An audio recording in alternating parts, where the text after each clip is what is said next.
ಯತ್ನಾಳ್ ನಂತರದಲ್ಲಿ ಇದೀಗ ಮತ್ತಿಬ್ಬರು ಶಾಸಕರಿಗೆ ಗೇಟ್ ಪಾಸ್ ಉಚ್ಚಾಟನೆ ಮಾಡಲಾಗಿದೆ.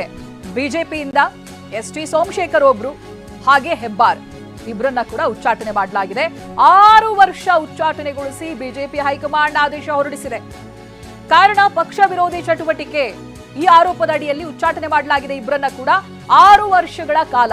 ಯಶವಂತಪುರ ಕ್ಷೇತ್ರದ ಶಾಸಕ ಎಸ್.ಟಿ. ಸೋಮಶೇಖರ್, ಉತ್ತರ ಕನ್ನಡ ಜಿಲ್ಲೆ ಯಲ್ಲಾಪುರ ಶಾಸಕ ಶಿವರಾಮ್ ಹೆಬ್ಬಾರ್ ಇಬ್ಬರನ್ನ ಕೂಡ ಉಚ್ಚಾಟನೆ ಮಾಡಲಾಗಿದೆ. ಇವರ ನಡವಳಿಕೆಗಳು ಹೇಗಿತ್ತು ಅನ್ನೋದನ್ನ ರಾಜಕಾರಣ ಗಮನಿಸ್ತಾ ಇದೆ. ಜನರು ಕೂಡ ಗಮನಿಸ್ತಾ ಇದ್ರು, ಯಾವ ರೀತಿಯಾಗಿ ಪಕ್ಷ ವಿರೋಧಿ ಹೇಳಿಕೆಗಳನ್ನ ಕೊಡ್ತಾ ಇದ್ರು. ಆಮೇಲೆ ಪಕ್ಷದ ಕಾರ್ಯಕ್ರಮಗಳಲ್ಲಿ ಎಲ್ಲೂ ಕೂಡ ಕಾಣಿಸ್ಕೊಳ್ತಾ ಇರಲಿಲ್ಲ. ಇನ್ಫ್ಯಾಕ್ಟ್ ಬೇರೆ ಕಾರ್ಯಕ್ರಮಗಳಲ್ಲಿ ಇವರ ಉಪಸ್ಥಿತಿ ಇರ್ತಾ ಇತ್ತು.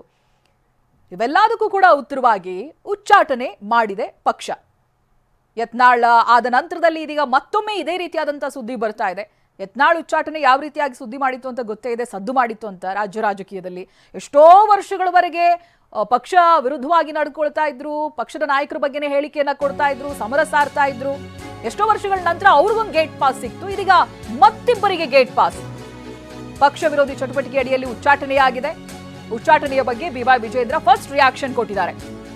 ಬಿಜೆಪಿ ಕೇಂದ್ರೀಯ ಶಿಸ್ತು ಸಮಿತಿ ನಿರ್ಧಾರವನ್ನ ಕೈಗೊಂಡಿದೆ. ಪಕ್ಷ ವಿರೋಧಿ ಚಟುವಟಿಕೆ ಬಗ್ಗೆ ಅವರಿಗೂ ಗೊತ್ತಿದೆ. 6 ವರ್ಷಗಳ ಕಾಲ ಇಬ್ಬರನ್ನ ಉಚ್ಚಾಟನೆ ಮಾಡಲಾಗಿದೆ. ಶಿಸ್ತು ಕ್ರಮ ಆಗಬೇಕು ಅಂತ ನಮ್ಮ ಅಭಿಪ್ರಾಯವನ್ನ ತಿಳಿಸಿದ್ವಿ. ಕೇಂದ್ರ ಸರ್ಕಾರಕ್ಕೂ ನಾವು ಒತ್ತಾಯವನ್ನ ಮಾಡಿದ್ವಿ ಅಂತ ಬೆಂಗಳೂರಿನಲ್ಲಿ ಬಿಜೆಪಿ ರಾಜ್ಯಾಧ್ಯಕ್ಷ ವಿಜೇಂದ್ರ ಹೇಳಿಕೆ ಕೊಟ್ಟಿದ್ದಾರೆ. ಭಾರತೀಯ ಜನತಾ ಪಾರ್ಟಿಯ ಕೇಂದ್ರ ಶಿಸ್ತು ಸಮಿತಿ ಶಾಸಕರಾಗಿರ್ತಕ್ಕಂಥ ಶಿವರಾಮ್ ಹೆಬ್ಬಾರ್ ಪಕ್ಷ ವಿರೋಧಿ ಚಟುವಟಿಕೆಗಳನ್ನ ಏನು ಮಾಡಿದ್ರು, ರಾಜ್ಯದಲ್ಲೂ ಸಹ ನಮ್ಮ ಕೋರ್ ಕಮಿಟಿನೂ ಕೂಡ ಹಲವಾರು ಬಾರಿ ಚರ್ಚೆ ಮಾಡಿ ಕೇಂದ್ರಕ್ಕೂ ಕೂಡ ನಾವು ಒತ್ತಾಯ ಮಾಡಿದ್ವಿ. ಒಂದು ನಿರ್ಧಾರವನ್ನು ತೆಗೆದುಕೊಳ್ಬೇಕು, ಶಿಸ್ತು ಕ್ರಮನ ಕೈಗೊಳ್ಳಬೇಕು ಅಂತೇಳಿ ನಮ್ಮ ಅಭಿಪ್ರಾಯಗಳನ್ನು ತಿಳಿಸಿದಂಥ ಸಂದರ್ಭದಲ್ಲಿ ಬಿಜೆಪಿಯ ಕೇಂದ್ರದ ಶಿಸ್ತು ಸಮಿತಿ ಶಿವರಾಮ್ ಹೆಬ್ಬಾರ್ ಶಾಸಕರನ್ನ 6 ವರ್ಷಗಳ ಕಾಲ ಅಮಾನತನ್ನು ಮಾಡಿರ್ತಕ್ಕಂಥದ್ದು. ಎಸ್.ಟಿ. ಸೋಮಶೇಖರ್ ಅವರ ವಿಚಾರದಲ್ಲೂ ಕೂಡ ಈಗಾಗಲೇ ತೀರ್ಮಾನವನ್ನು ತೆಗೆದುಕೊಂಡಿದ್ದಾರೆ.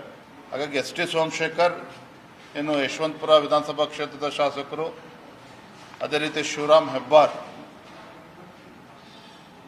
ಇಬ್ಬರು ಬಿಜೆಪಿ ಶಾಸಕರು ಪಕ್ಷ ವಿರೋಧಿ ಚಟುವಟಿಕೆಗಳ ಹಿನ್ನೆಲೆಯಲ್ಲಿ ಅವರ ವಿರುದ್ಧ ಈ ಒಂದು ಶಿಸ್ತು ಕ್ರಮವನ್ನು. ಇದು ವಿಜೇಂದ್ರ ಅವರ ಮಾತನಾಡಿದ್ರೆ, ಇನ್ನು ಪಕ್ಷದ್ರೋಹ ಯಾರು ಮಾಡಿದ್ರು ತಪ್ಪು ಅಂತ ಎಂಎಲ್ಸಿ ಸಿ.ಟಿ. ರವಿ ಹೇಳಿಕೆ ಕೊಟ್ಟಿದ್ದಾರೆ.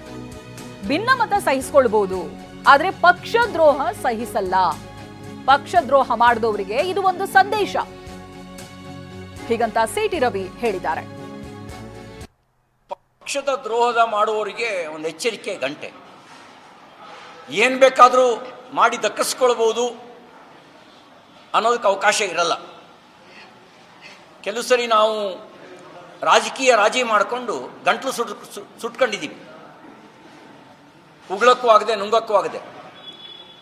ಆದರೆ ಇದೊಂದು ಒಳ್ಳೆಯ ಸಂದೇಶವಾಗಿದೆ. ಒಂದು ನುಂಗಬೇಕು, ಇಲ್ಲ ಉಗುಳಬೇಕು, ಯಾವುದಾರ ಒಂದು ನಿರ್ಣಯ ತಗೊಳ್ಬೇಕು. ಇದೊಂದು ಒಳ್ಳೆಯ ಸಂದೇಶ. ಪಕ್ಷ